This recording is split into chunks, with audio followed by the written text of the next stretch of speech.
Hi I am DV, this is बेवजह।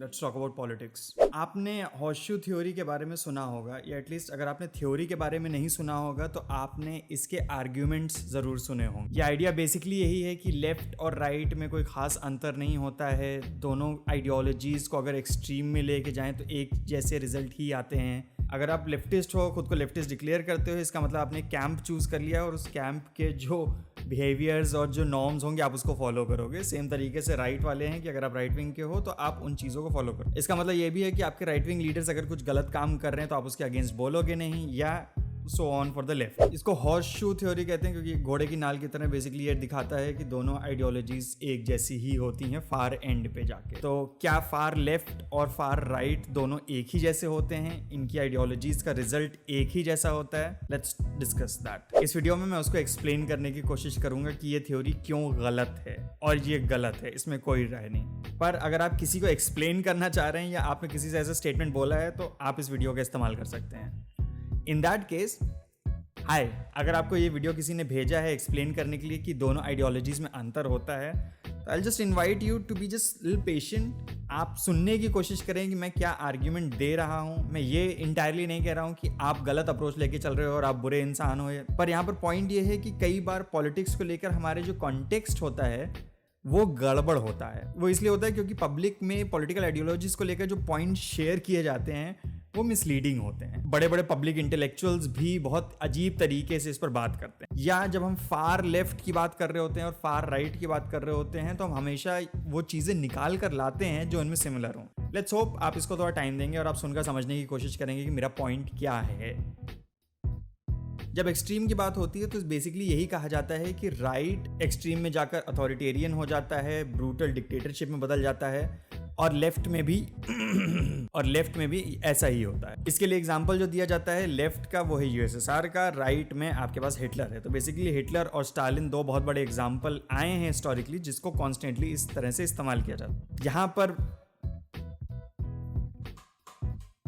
वाह, ये थोड़ा सा मिसलीडिंग पॉइंट है क्योंकि हम यहाँ पर एग्जाम्पल्स एक्चुअली में सिर्फ अथॉरिटेरियंस के ले रहे हैं। आपको आइडियोलॉजी को अगर फंडामेंटली समझना है तो आप आइडियोलॉजी के अथॉरिटेरियंस का एग्जाम्पल लेकर चीज़ को नहीं समझ सकते हैं। मैं एक रिक्वेस्ट करूंगा कि आप अथॉरिटेरियंस को या डिक्टेटर्स को इस आइडियोलॉजी से एक बार अलग कर दीजिए। So these are just bad people who want to do bad things, और उनको पावर चाहिए ताकि वो अपने तरीके से चीज़ें कर सकें, चाहे वो लेफ्ट हो, राइट हो, लिबरल हो, दे डोंट केयर।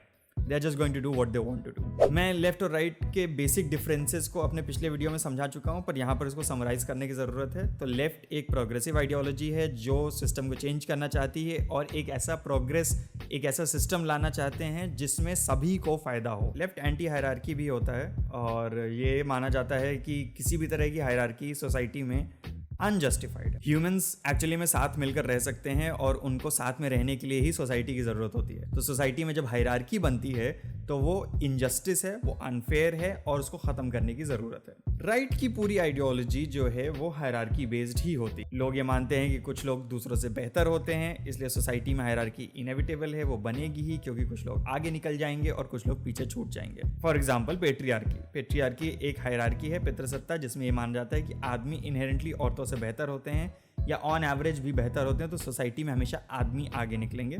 कुछ जेंडर रोल्स इसीलिए डिसाइड कर दिए जाते हैं कि जब आदमी आगे बढ़ेंगे और औरतें पीछे ही रह जाएंगी तो सबको फिक्स काम दे दिया जाए कि औरतें यही काम करेंगे, आदमी यही काम करेंगे, और सोसाइटी वैसे ही होनी चाहिए। लेफ्ट की आइडियोलॉजी यानी फेमिनिज्म में अगर देखें तो इस चीज़ को पूरी तरह से रिजेक्ट किया जाता है। किसी भी तरह की कोई हायरार्की नहीं होती जेंडर में। जो भी हायरार्कीज़ हैं वो क्रिएट की गई हैं, जो भी बायोलॉजिकल डिफरेंसेस हैं वो बहुत ही नॉमिनल हैं, जिससे फाइनल प्रोडक्टिविटी या जो एंड रिजल्ट है उससे कोई मतलब नहीं है, उससे कोई फ़र्क नहीं पड़ता है। आदमी औरत दोनों बराबर लेवल पे काम कर सकते हैं। सो अगर इसको हम एक्सट्रीम में ले जाएं तो क्या बनेगा? बस सारी हायरार्कीज अबॉलिश कर दी जाएं, कोई भी जेंडर, कोई भी रोल फिक्स नहीं होगा, औरतें आदमी जो मर्जी से चाहे काम कर सकते हैं, जो कपड़े पहनना चाहे पहन सकते हैं, जहां जाना चाहे जा सकते हैं, no barriers at all. Is this authoritarianism? इसमें अगर फार लेफ्ट में जाते हैं तो कई बार ये आता है कि जबरदस्ती लोगों से बोला जाता है कि आप इस तरह से डिस्क्रिमिनेट नहीं कर सकते, या आपको औरतों को स्पेस देनी ही पड़ेगी।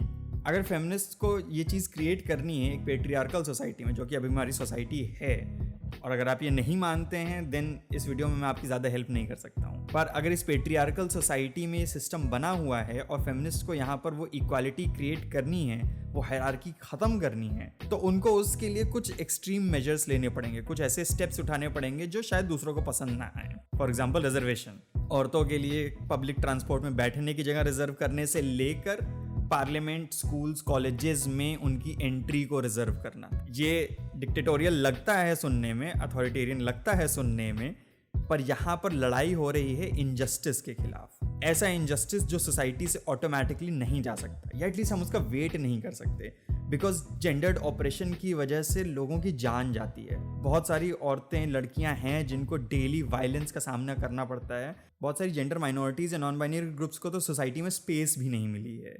तो उस स्पेस को क्रिएट करने के लिए कई बार आपको पुश करना पड़ता है सोसाइटी को, ताकि वो वहां पर जा सकें।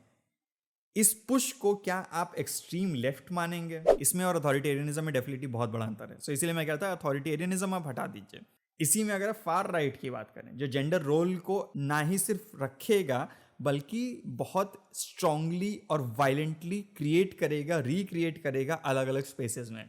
औरतें सिर्फ घर पे रहकर काम कर सकती हैं, वो ख़ास तरह के काम ही कर सकती हैं। हो सकता है वो ये भी नहीं चाहते हैं कि औरतें पढ़ाई करें। एक ऐसी सोसाइटी और सिस्टम क्रिएट करना जहाँ पर बाकी जेंडर माइनॉरिटीज़ या औरतों के लिए वो स्पेस ना हो। क्या ये दोनों सेम होंगे? दोनों जितना एक्सट्रीम होते जाएंगे आप उसमें देख सकते हैं कि एक पर्टिकुलर ग्रुप को क्या फ़ायदा और नुकसान होगा। दूसरा, मुझे लगता है कि एक बहुत बड़ा रीज़न होता है लोगों को पॉलिटिक्स समझने में दिक्कत होती है, क्योंकि जब हम पॉलिटिकल पार्टीज़ को देखते हैं तो हमें लगता है कि सबके सब एक जैसा बिहेवियर कर रहे हैं। And I am not going to disagree with you, you are kind of right कि दूर से देखने में ज़रूर लगता है कि सब एक जैसा बिहेवियर ही कर रहे हैं। वही दलित लीडर जो माइनॉरिटीज़ के हक की बात करते हैं, उसी तरह का करप्शन और स्कैंडल करते पाए जाते हैं जो आपके सवर्ण लीडर्स कर रहे होते हैं। तो क्या ये दोनों सेम हैं?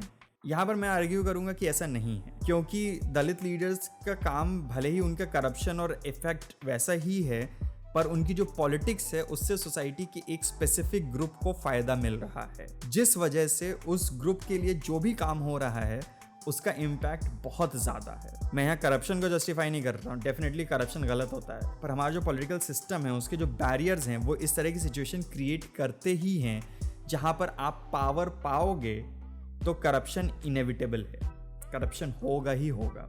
This is a problem and again as I said I do not disagree with you on this कि सारी पॉलिटिकल पार्टीज एक लेवल पे एक जैसी दिखती हैं, and eventually that politics comes down to the lesser of two evils. दोनों ही अगर गलत हैं तो उसमें आपको ये देखना होता है कि सबसे कम खराब कौन है, and this is a choice you have to make. Because अगर आप दोनों को इक्वेट करते हो, दोनों करप्शन कर रहे हैं, करप्शन को हम कॉमन लेकर अलग कर दें, this sounds like class 8 mathematics, और सिर्फ उनकी आइडियोलॉजिकल प्रैक्टिसेस और उससे होने वाले फायदे और नुकसान को देखें, तो क्या आप उस ग्रुप जो माइनॉरिटीज के लिए काम कर रहा है और उस ग्रुप जो माइनॉरिटीज के अगेंस्ट काम कर रहा है, दोनों को बराबर रखेंगे?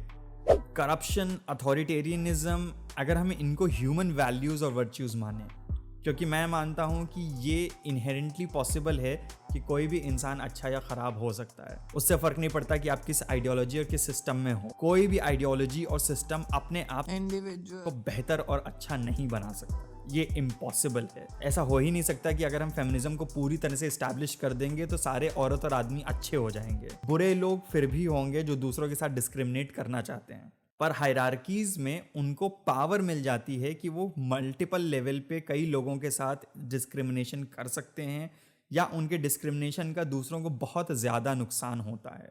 बिना हायरार्की के एज एन इंडिविजुअल आप चाहे तो दूसरों के साथ डिस्क्रिमिनेशन करने की कोशिश कर सकते हैं, पर सोसाइटी में आपके पास कोई पावर नहीं होगी।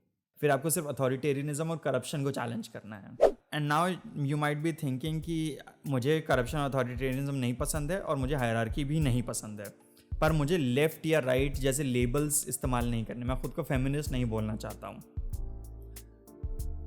I would argue that you should, पर अगर आप नहीं बोलना चाहते हो तो इससे कोई फ़र्क नहीं पड़ेगा। फेमिनिस्ट फिलोसोफर बेल हुक्स का कहना है कि बहुत सारे लोग हैं जो फेमिनिस्ट स्ट्रगल का हिस्सा रहे हैं, जो पेट्रियार्की और सेक्सिज्म के खिलाफ लड़ाई लड़ रहे हैं, पर उन्होंने कभी भी फेमिनिस्ट वर्ड इस्तेमाल नहीं किया है। और ऐसा हो सकता है, अगर आप सोसाइटी में इनजस्टिस के खिलाफ लड़ रहे हैं तो इससे कोई फ़र्क नहीं पड़ता है कि आप अपने आप को लेफ्ट बोल रहे हो या राइट बोल रहे हो। इन लेबल्स का इस्तेमाल करके सिर्फ आपको अपनी एजुकेशन को स्ट्रॉन्ग करने का मौका मिलता है। अगर आप खुद को फेमिनिस्ट बोल रहे हो और आप फेमिनिज्म को समझ रहे हो तो आप फेमिनिस्ट आइडियोलॉजी को और गहरे से देख सकते हो, आप उसको पढ़ सकते हो, आप ढूंढ सकते हो और क्या तरीके हैं अपनी स्ट्रगल को मजबूत करने के। सेम तरीके से अगर आप दलित मूवमेंट की बात कर रहे हो, दलित रेवोल्यूशन पे काम कर रहे हो, तो इससे आपको फ़ायदा होगा कि आप पेरियार और अंबेडकर को पढ़ो, उनके काम को समझो और दलित इमेंसिपेशन क्या हो सकता है और कितने तरीके से काम करता है उसकी एक बेहतर अंडरस्टैंडिंग डेवलप कर सको। तो ये जो मेथड्स हैं ये आपको हेल्प करते हैं बेहतर समझने के लिए। और ऑनेस्टली अगेन आपको राइट को समझना है तो आप राइट की आइडियोलॉजी को देखो, समझो किस तरीके से वो सोसाइटी को क्रिएट करना चाहते हैं, वो माइनॉरिटीज़ और लोगों के बारे में क्या सोचते हैं और इससे किसी को कितना फ़ायदा हो सकता है। You can do it without the label, but इसमें आप दोनों लेबल्स को एक साथ पैरेलली नहीं रख सकते। That just shows how ignorant you have been, कि आपने उस पॉलिटिक्स को डीपली समझा ही नहीं है। और किसी भी चीज़ को बिना समझे उस पर बोलना, नो, पॉलिटिक्स को समझना थोड़ा सा कॉम्प्लिकेटेड होता है, but before getting to a judgement I would always argue कि आप थोड़ा सा समझो, एक्सप्लोर करो कि कोई इंसान अगर कोई बात कह रहा है तो उससे वो क्या अचीव करना चाहते हैं। इफ़ यू अग्री और disagree with me you can leave a comment. और जो भी लोग आपको इस आर्ग्यूमेंट में फंसाने की कोशिश कर रहे हैं उनके साथ इस वीडियो को ज़रूर शेयर करें ताकि आप उनके साथ एक क्लियर डायलॉग रख सकें। Thanks for watching.